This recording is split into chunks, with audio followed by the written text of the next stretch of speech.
And staying in Somalia, the Chinese embassy in Somalia has reopened in the capital, Mogadishu. The embassy was closed some 23 years ago during the 1991 civil war. The ceremony was attended by government officials, diplomats and leading figures in Somalia society. CCTV caught up with Somalia's President Hassan Sheikh Mohamud to find out the impact this will have on relations between China and Somalia.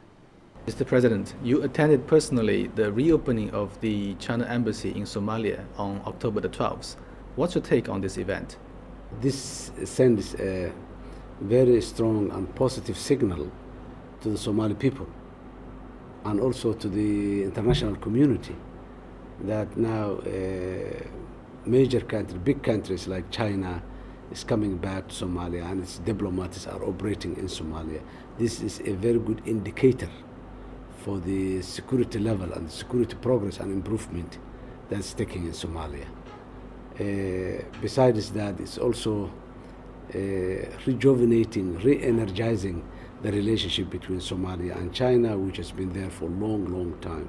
We know that Somalia and China enjoyed very close relations in the past, and Somalia is the first Eastern African country to establish diplomatic ties with China.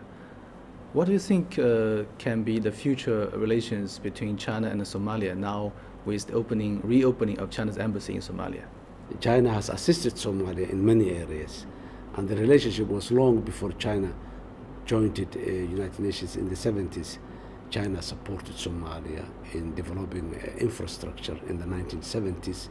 The China and Somalia relationship has always been there, but the civil war, the problem of Somalia, this is a time now we reestablish it, the cooperation. This is a time that Somalia needs the real support of China in terms of infrastructure, in terms of human resources development, in terms of security sector development of Somalia. These are some of the issues that we have raised with the Chinese government, and we are expecting that China will be helping Somalia in all these areas. So the relationship, the opening of the embassy is an indicator and it's the base for furthering this relationship.